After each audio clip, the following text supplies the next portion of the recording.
if you're not conscious of what you're thinking, what you're saying, and what you're doing, you're not going to be able to change anything because you're not aware of it. So that's definitely the first step, becoming conscious of your actions. On today's episode, we have Sarah Grynberg, the host of a Life of Greatness podcast. It is such a pinch me moment that I had her on Selfdom. We talk all about mindset, meditation, how to find your purpose, getting out of a dark place, and so much more. I know you're all going to love this episode, so enjoy. We've had some technical difficulties, but we've made it. It's all part of podcasting, isn't it, Dom? Yeah. I mean, I'm here with an absolute veteran of the podcast industry. I'm so excited to have you, Sarah Grynberg, on Selfdom today. This is a serious pinch me moment right now. So thank you so much. It's an absolute pleasure to be with you. So a little bit about Sarah. She is the brains behind the podcast A Life of Greatness, and she is a pioneer in the health and wellness space. Sarah shares her love for storytelling by interviewing some of my favorite people, the most inspirational people, Robin Sharma, Ester Perel, Andrew Huberman, to say a few. So I just can't believe you're on my podcast right now. Thank you so much, Sarah. Thank you. It's great to be here. I also feel like we were just chatting off mic for a second, and obviously we've just met right now, but I can already tell you're just so down to earth, so humble, so patient while the mic wasn't working. So I know this is going to be a really good conversation with you. Oh, thank you. Well, as I said to you, I've been through all the tech difficulties before with guests on my end, so I understand how it feels, and we got there in the end. Yeah, so thank you so much. So I wanted to start by just hearing a little bit about your story and your journey into this wellness space. So it's an interesting ride, my journey into the wellness space. Basically, I always had an interest from a young age in spirituality. It was just something that really fascinated me. I didn't really know much about it, but whenever anything was brought up about it, my eyes would kind of light up. So I knew I had an interest in that space. And then it lay dormant for many years until I was about 18, 19. And I thought to myself, I really want to pursue this more. I want to learn more about spirituality and the life beyond what we can see with our eyes. And I thought to myself, I want to study the Kabbalah. So I found a Kabbalah teacher in Melbourne, where I'm from, and we used to sit together once a week, and he would teach me bits from the Kabbalah, and I would really enjoy that. We would have lengthy discussions, and it was amazing. And then again, life happens. You get different jobs. I got jobs in marketing and this and that, and oh, sorry that my dog's barking. Don't worry. So I spoke about this with Year 12 girls who I went to talk to at my old school that I went to, about having this knowing or having a feeling that there's something within you that knows that you're, what you really want to do. You might not know your exact purpose, but there's a flicker, a little flame. And I had that within me for working in entertainment from a very young age. And so I was doing all these other jobs, and it wasn't kind of really where I wanted to go. And then, a long story short, I ended up getting a job in entertainment, working within radio. And I loved it. And I was a producer for a long period of time. And then I got to do the breakfast show. I was the producer on the breakfast show. And one thing with breakfast shows is you have to wake up at 3 a.m.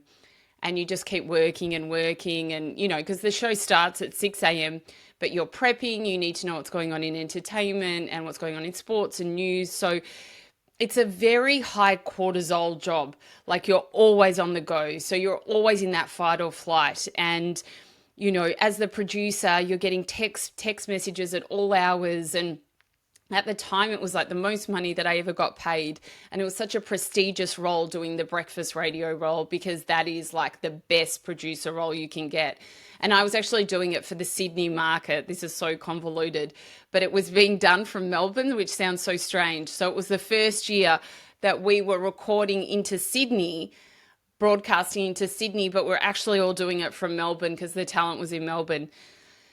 Anyway, I had a 2 and a 4-year-old at the time which is such a young age, and I'm waking up at 3 a.m.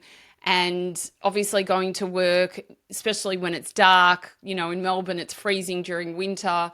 And I was exhausted. I'd leave and I'd be picking them up from kinder and creche. And, you know, when they're 2 and 4, they need full attention. They can't just go and do things themselves.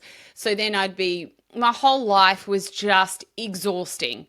It was absolutely exhausting. And it was interesting, again, I'll bring up the money thing, because I was earning all this money and I was like using none of it. I was so unhappy.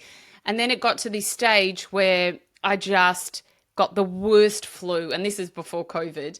I got the worst flu and I woke up and I could barely lift my head from the pillow, and I texted saying I couldn't come into work. And later that morning, when I got some more energy, I walked to the couch and basically knew then that like this was at that point the darkest moment. Like I was so down in the dumps. And I remember thinking to myself, I feel horrendous. I am so tired, because when you're doing a job like that, you're not sleeping properly because you're worried about missing your alarm. You know, you've got the kids to be concerned about, making sure they're okay, worrying about whatever content's going to be on the show that day, getting a million messages from people who you work for, making sure, you know, you're managing this aspect and that aspect. There was a lot of pressure on that show, as there is any breakfast show. And I thought to myself, this is awful. How have I done the job that I really wanted to do and I was so excited about, yet I feel the worst I've ever felt in my life? And everything was kind of crumbling around me as well. You know, what you feel on the inside ends up reflecting on the outside. And it was literally, you know, they call these moments dark night of the souls. And it was in that moment where I thought to myself, I can make a decision here to change my life. And I don't even know where it came from. I just thought I need to help myself in this moment. Otherwise, I'm just going to go on this like terrible roller coaster that's going to end up very badly. And so I did. It was like I made the decision that I was going to start doing personal development work. I was going to look more into why, you know, some people were happier than others. I started heavily researching and writing about mindset. That really interests me. I studied neuroscience as far as like texts and things like that. And I just loved it. And the thing was, right, and I think this is a really important point to say, I wasn't just like reading these books and I wasn't just knowing the information. I was actually embodying everything I was reading. So, for example, meditation. I tried that before and it didn't work for me. And, you know, this idea of the monkey mind, my mind was going at 100 miles an hour. But I found a meditation that worked for me. And then I made sure I did it every day. I started studying manifestation. And then I started studying visualization. So I started practicing that every single day. And as I became very conscious about the way that I was thinking, what I was saying to myself, my inner world, the words that I was saying to others. I started to become very aware of who I was surrounding myself with. I literally created a new life for myself. That old Sarah left that time, that dark night of the soul, and a new Sarah emerged. And with that came a lot of changes. And it's interesting because when you move into the unknown, which I basically was doing, and you leave the known, some things can start to fall apart. And it was funny because I get a call from my boss. The one thing that I couldn't let go of was that stupid job that I hated, which it sounds so bizarre. It's like, if you hate it, why don't you let it go? But I'd been at the company for 7 years. I was like, you know, I hate it. And I'd complain to everyone that I hated it, but I just would not leave. Basically, the job ended up, I got asked to move to Sydney, and I was, no, I'm not going to move to Sydney because I've got young kids and it's just not going to happen. And so the company was like, well, we really think you're amazing. We'd love you to move into our podcasting arm. And, you know, the rest is history. I moved into their podcasting arm. I started producing some podcasts. Within 6 months, I was so heavily studying this work and teaching it to people. I thought to myself, why wouldn't I start a podcast about this? I know so much about it. Plus, I've been a producer for years. I've got a lot of connections. I know how to run a radio show now. I know how to run podcasts. This won't be hard. And it just kind of took off from there. And it's been 5 years. And now I'm a mindset coach to a lot of athletes and executives. I do a lot of writing and keynote speaking on the topics of mindset and living a life of greatness. And it's just been the most fulfilling journey I've ever had. But it was that moment where I knew that I had to make that change. And when I did, I dived in head first and just immersed myself in all the personal development work I could. And I haven't looked back since. Wow, I love that so much. And I feel like for a lot of the people I've spoken to, it's like they get near this rock bottom and that's when they, the wheels start turning. Okay, what am I going to do? And they dive deep into something. Two things came into my mind when you were talking. Firstly, I'd love if you could just define Kabbalah for people who don't know what that is. Yeah, sure. So every religion has a spiritual component to it, and Kabbalah is the spiritual component of the Jewish religion, of Judaism. So yeah, that's basically what Kabbalah is. Yeah, beautiful. And what I was thinking about is you were obviously going through all this change in your life to become your truest self. How did you navigate that change? Because I'm sure, moving career paths and, having this evolution, did you drop off some friends? What did your routine change? How did you navigate that? That's a great question. So a lot had to change, right? Because as I mentioned, if we're in the known, we're in the worn out repetition of our past. And a lot of people complain about being in the known. They'll, like I was about that terrible job. Oh, this is crap, da, da, da. But they don't do anything about it because they'd rather be in suffering than be in unknown territory. And it's interesting, we know this from psychology, that we become used to those negative emotions and they're almost like a drug. So when we don't have them, even though we think we don't want them, we're not used to not having them, so we'll find anything to worry about or anything to be concerned about so we can get a hit of that negative emotion again. So one of the key things I realized, because I used to worry the whole time, worried about anything. So like my parents worry a bit. So, a lot of the time you'll take on what you saw when you were young. And, most people worry because they just want the best. So I would just worry about the smallest things. And I realized that was making my life crazy. And there's this beautiful quote by the poet Rumi that says, why do you stay in jail when you know that you have the keys, basically, to get out? Which means like you have the keys to be able to leave what's going on in your mind, but you choose to stay there with the door shut, but the door's open. And it's so beautiful. And it really comes together with what I'm saying. So basically I had to become very conscious. I became, as I said, very conscious of my thoughts, very conscious of my words, very conscious of my actions. And watching your thoughts is hard, very hard. But when you train yourself to do it, and we know that through neuroplasticity, that the brain rewires, right? But it only will start rewiring if you're constantly changing it. So I understood that I would change a negative thought to a positive thought, and you might have to do that 50 to 100 times a day. But the more that you stop worrying or having that negative loop in your mind, and the more that you're putting it towards a positive, the more the mind starts to rewire in that positive manner. And the more I kept doing it, the more feedback I saw that it was actually working. And yes, the people who I surrounded myself with changed, because I really kind of thought, who do I want in my life? Who can I give myself to? Who supports me on my journey? There were things that really did kind of change within that, and that was okay. I knew, and I keep learning that sometimes like we just need to let go of old ways, old habits, old people in our life to be able to keep moving forward. And that can, as I said, be really hard, because sometimes people think that they want something new and different, but they just can't let go of what they know. And one of the things was that when I started doing my podcast 5 years ago and I started teaching a lot of this work, one thing that was very important to me was I am literally going to live and breathe what I speak about. I see enough people who talk about this stuff, but they kind of don't allow that to be who they are in their everyday life. And I thought, no, if I'm teaching it, then I'm living it. So now when things happen, it doesn't faze me as much because I have a wider understanding of, a door may close for another one to open. And if you embody all of these good traits that come with personal development, then your journey is always going to be moving in the right direction.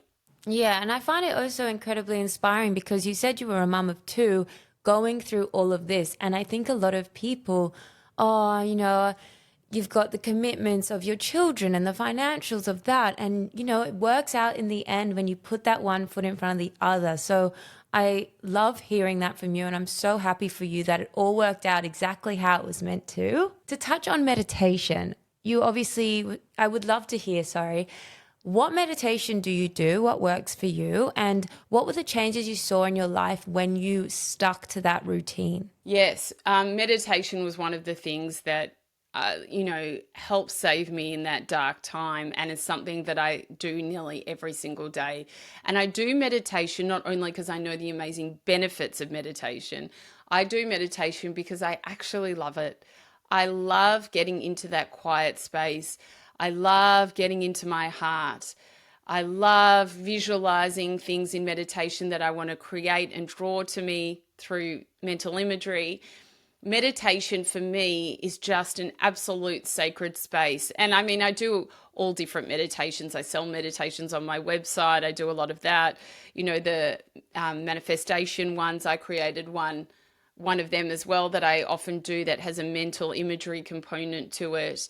But anything that centers me back to love, I find so beautiful. And especially when you're going through a challenging time or there are things in your life that might not be going the way that you had planned. And that happens to everyone. It doesn't matter how far on your personal development journey you are, I can let you know that there'll always be hurdles in life because that's life. And that's why we're here. We're not here for it to always be rosy and peachy as much as we think that we would love that. We're here to see the light and the shade. So meditation is a beautiful space, especially if there's anything that's unnerving me and I can go into my heart and allow myself to be centered and more in a loving space. I like doing meditation in the morning. It's just a beautiful way to set your day up.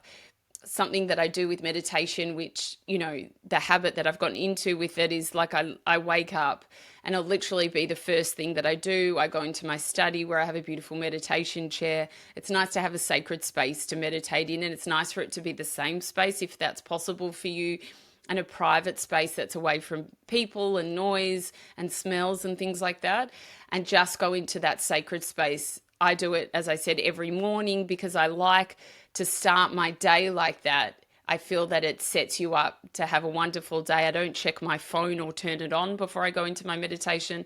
A lot of the meditation apps or, things that like meditations you buy on websites, you don't need to turn your phone on. You just download them to your phone and you can still listen to them without turning it on.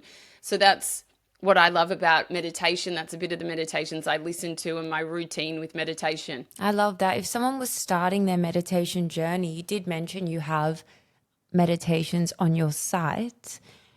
And if someone was saying they were time poor, how would they go about starting this journey with meditation? What would you recommend? Well, I did devise the meditations for a lot of people that are starting out and who are time poor. So I've got a 10-minute meditation for the morning. Everyone's got 10 minutes. So everyone you can find 10 minutes to scroll on your phone. Everyone's got 10 minutes. And really, if you've got kids, you just wake up 15 minutes earlier and make sure 10 minutes of that is doing a meditation. I have one for the morning, and then I also have a 10-minute meditation for nighttime as well to help calm those thoughts that might be going through your head. And it's a really beautiful one to allow you to then go into a nice sleep. And then I have a longer 20-minute one, which is all honed around manifestation and mental imagery and that sort of thing. So if you're getting into meditation for the first time, I'd try and do some short ones, see if you like them. As I said, find a quiet space.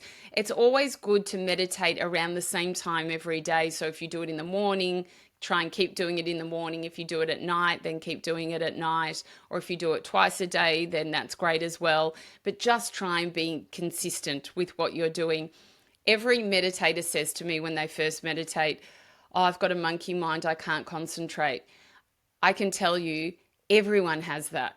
Everyone, when they start meditating, has that. So don't feel that you're any different or that your mind's not working in the way that you'd want to, or meditation isn't for you. If you haven't found a meditation that works for you, then just try and find some others. There are that many out there. Don't give up because you found one or two that you didn't like. I think that's really interesting because in the modern society with exercise, I feel like people are like, okay, you try different exercises to find one you like.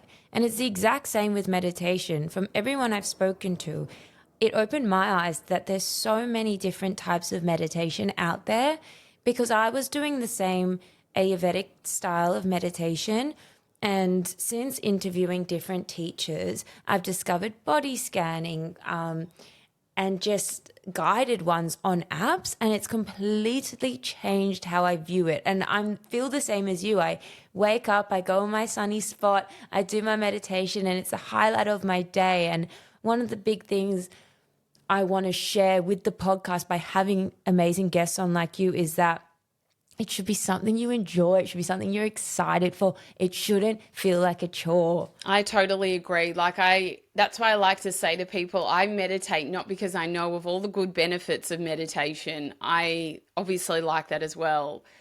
That's an extra on top of the fact that I actually just love sitting in that quiet space. And even if it is a guided meditation, just having my thoughts slow down. And it's interesting, because people look at meditation and they think it's just a quiet space, but it's actually quite dynamic in the sense that your subconscious mind gets to come out, right? And when your subconscious mind comes out, that can sometimes be overwhelming when you first start, because there might be limiting beliefs or things that you didn't even know that you're worried about that start coming to the surface. And that's completely okay, because just let them rise, acknowledge them for what they are, and let them pass. And it's beautiful because you can kind of clear out this old debris that might be lying inside of you. But then also you have these amazing ideas that you just would never have come, that you may never have heard because you're working in your conscious mind when you're not meditating, and things are going at 100 miles an hour and you have the noise of the world. But then you go into meditation where the mind is still, and then suddenly these wonderful ideas come to fruition and you're like, oh, I didn't think about that. Oh, wow, that's a great idea. Things that are just bubbling down below that you don't have the time to hear. So it can be a wonderfully dynamic space. And I can tell you I've had amazing ideas when I've been in meditation because I've been able to hear myself. Yeah, that's so true. And I feel the exact same. So thank you for sharing that. I wanted to touch on your podcast. As I've mentioned, you've had some of the most inspiring, knowledgeable guests on there. What are some characteristics that they seem to all have in common? Yeah, I think the main thing that the people I have on my podcast, I would say 99.9% of them have had some sort of dark night of the soul, like I spoke about myself, have had some sort of rock bottom where they've turned their life around and made huge changes to be able to be these thought leaders or New York Times bestselling authors or big podcasters. And it all came from having that self-reflection when they were going through that hard time. I think a lot of them step into the unknown. They know that when you step into the unknown, it's the field of all possibilities. I would say those would be the two common themes of people that come on the podcast. And I think, like, what a dream that you get to interview so many people. How do you go about finding these guests, and how did it start? When was the first time you got someone on the pod you were so excited about? I think, look, as far as getting them, I think probably like you, I'm very into personal development work, and after a while you just kind of know everyone in that industry, so you'll get an idea of the sort of person that you want on. And then people are always saying, oh, you should have this one or you should have that one. And so I'm very knowledgeable about what's going on So that's the starting point. I'm also very fussy about who I have on too, and we get a lot of amazing requests every day for people wanting to come on the podcast. So unfortunately, we can't have everyone on by any means, but had a great stable of different people on the podcast. So that would be the first thing. Who what was was the the rest of first your big question? guest that you had Oh, on first that you big were guest. super excited about? So the first big guest I had on is someone called Dr. Joe Dispenza. Oh He my was God, probably, amazing. yeah, in my first series that I did 5 years ago, he was one of the first guests that I had on. So I would say that that was pretty amazing. And he's been on after that since another time. So he was the first big guest. And now they just all come on and I'm kind of used to it. So it doesn't wow me as much as what it used to. But it's still always so amazing when they do come on. I mean, I feel like someone who loves self development, as you said, being able to have these one on one conversations, it's just incredible for your own learning and your own mentoring. So it's sounds like the perfect job for you. I love it. Oh, thank you. I wanted to touch on jealousy. You recently did an episode on this, and I think as women, we don't speak about it as enough because it's almost like unattractive and unsexy to feel jealous. But I truly believe it's natural to feel jealousy. I wanted to touch on some of your advice that you said on this episode because I think the self-dom community will really learn from it. What do you do when jealousy arises in your life about someone close to you or someone you follow on Instagram? How do you navigate those thoughts? Well, it's interesting because jealousy, I think, is probably one of the worst human traits. It drives people to do horrible things, and we see it in young kids. I have a daughter who's 9, and even in that, so young, when she tells me about things that happen at school, I can see a lot is coming from jealousy already at such a young age. So I think it's that whole idea that back in the caveman days, it was like every man for themselves. And if I don't get this, then no one will have, then I'll get hungry and all that kind of stuff, rather than when you're in the personal development realm, you realize there's enough abundance for all of us. And when someone has something, you can also have it. So you look at the person and as more inspiration for what you want, rather than look at them and, want only negative things to happen to that person because you don't have it. So it's really changing that lack, like jealousy is lack mentality. They have something that I don't have. And so I think if you're starting to feel that, you need to really reflect inside and go, what is it about that person that makes me feel this way? And when you look at that person and you really sit with that, then you think maybe they're doing something in their job that's really great. Okay, well, why don't I use them as a role model that I can look at it, change the way you think about them rather than I'm jealous of them. They're now a role model. Wow, they did X, Y, and Z to be able to achieve that. How can I follow that path or do something like that to be able to get to where they have? And we're all different. One thing is, especially with career, a lot of people get a bit unnerved when others are doing better than them. And I can tell you, it doesn't matter how high up you are or what it is that you want to do in your field, there's always going to be someone that is achieved more, as there is going to be people that have achieved less. So really, you're always going to be climbing if you're trying to get to the top. There is no top, I can tell you that. So it's all about the journey, right? So if you're feeling those negative emotions towards someone, really it's about reframing them and looking at them as inspiration rather than jealousy. And then really taking that time to reflect on yourself and say, why do these negative emotions come up and what can I do to fix them? Yeah, that's incredible advice. And I wanted to touch on, you said you have a daughter who's 9, and in the schooling system, is there anything out there that works on this self-development or self-love? And if not, do you want to see that with them growing up? Look, I'm sure there is. I don't know about it yet. I've spoken to quite a few child educators, and there is, amazing things that we can do. I think the biggest thing is, and we learn this in, when you kind of study neuroscience or personal development, is that before the age of 7, you're in your subconscious mind, right? From 1 to 7. During that time is where all our beliefs are formed. Our beliefs are formed from our caregivers. So if our caregivers, and then sometimes they do this not knowing, they're not doing it because they actually have bad intent for you. They might say things to you like, you're not good at maths, or no, you'll never be good at basketball, or your hair doesn't grow the way that it will never get long, or whatever these negative traits are. They'll feed us with them, as I said, unknowingly. It could even be a mother who's constantly talking about her weight.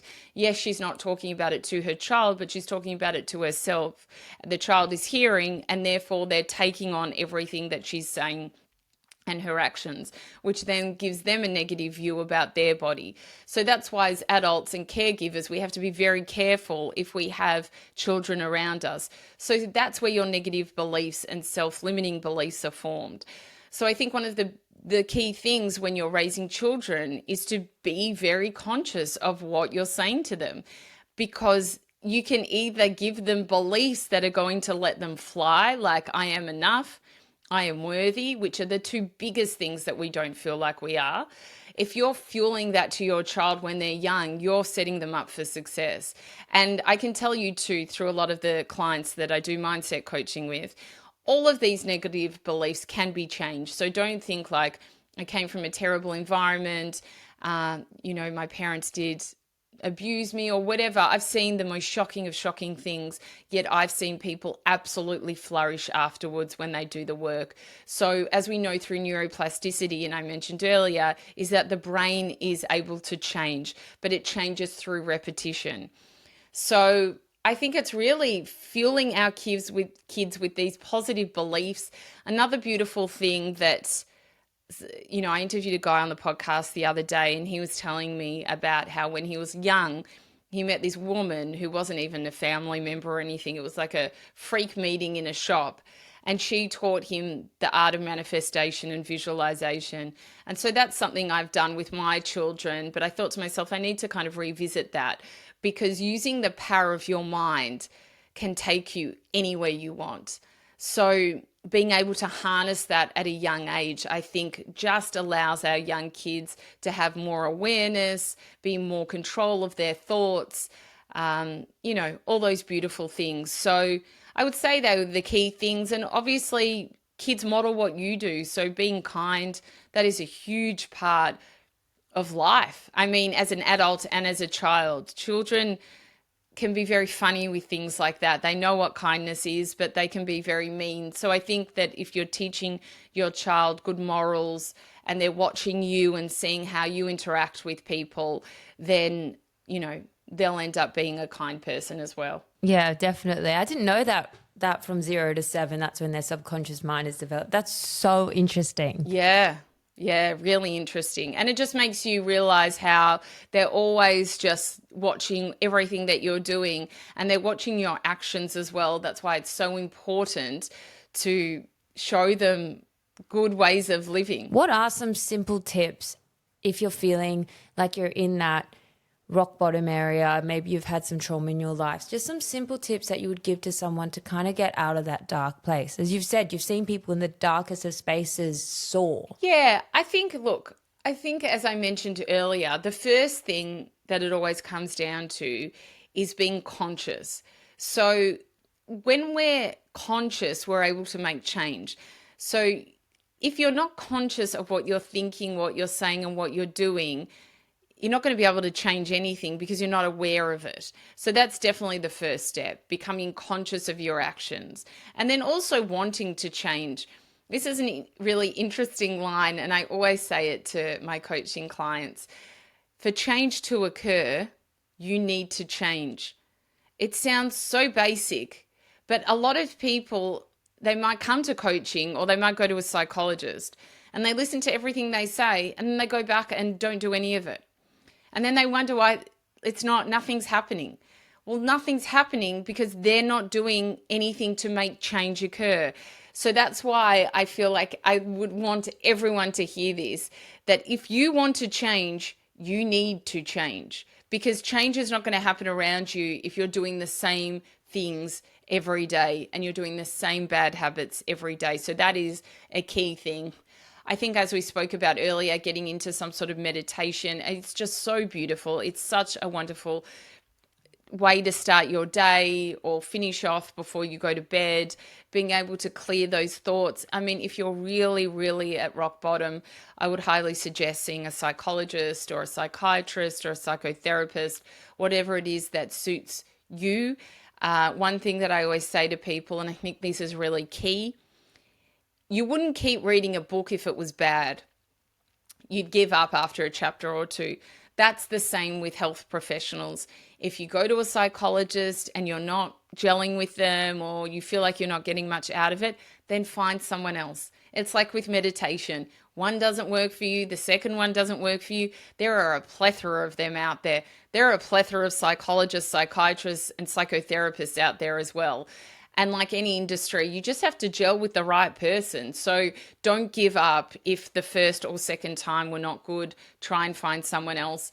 I would also say, get into a lot of personal development books or podcasts or whatever it is and start learning about the ways to change thought patterns, how to be a happier person, how to overcome jealousy, use the tools that are easily found around you. I mean, we have so much literature. And like I said, there are podcasts like I have. You listen to them you listen to them for free. They're not even going to cost you anything. So we have so much more material now to be able to help our mental health than we ever had before.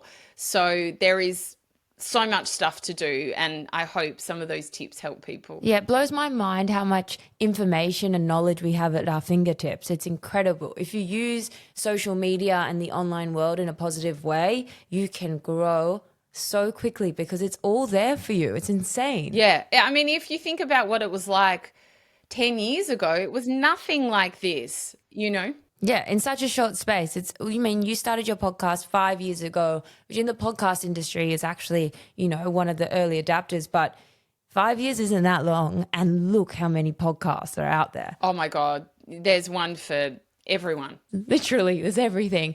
Well, you've given so much advice, but I always end the pod with the same question. And I think it's a good question because you have children. So I'd love to know what advice you would give to your younger self. That is a great question. And I think I would say to myself, just keep on going and don't worry so much. Things are going to be okay. Like I said to you, my mind was my worst enemy when I was young. It really was. And I would worry about things that would never happen. I mean, beautiful Mark Twain said, most of the things that we worry about never come into fruition. And it's true, yet we waste so much time on it. And don't sweat the small stuff. Don't sweat the small stuff. It's when something really big happens in our life that is bad that we go, oh my God, I can't believe I was worried about something so small. My life was so good then, and now look what's happened. Don't wait till something shocking happens.